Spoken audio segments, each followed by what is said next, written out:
সকাল হতেই টিকাদান কেন্দ্রগুলোতে সন্তানদের নিয়ে অভিভাবকদের ভিড়। হামের প্রকোপ মোকাবেলায় দ্বিতীয় ধাপে টিকাদান শুরু হয় অভিভাবকদের মাঝে স্বস্তির ছাপ।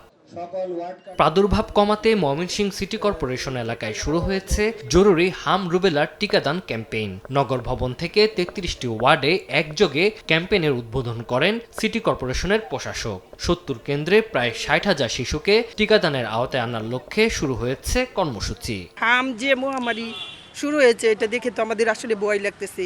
আমার মনে হয় আগে আমার দেওয়া আছে, তারপরেও দিয়ে নিলাম।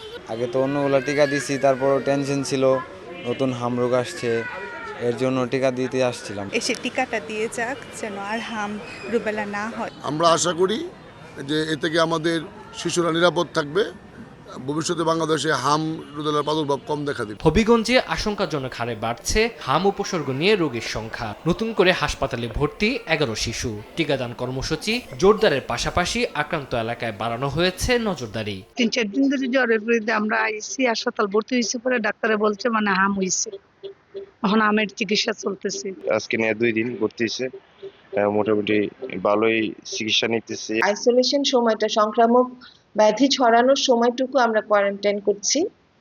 তো ইনশাআল্লাহ অবস্থা আমাদের হবিগঞ্জের অবস্থা মোটামুটি ভালোই মনে হচ্ছে। সুনামগঞ্জে নতুন করে হাম উপসর্গ নিয়ে ভর্তি হয়েছেন 5 জন। 1 মাস থেকে 5 বছর বয়সের শিশুরা হামে আক্রান্ত হচ্ছে বলে জানিয়েছেন চিকিৎসকরা। তানজিল হাসনাত, সময় সংবাদ।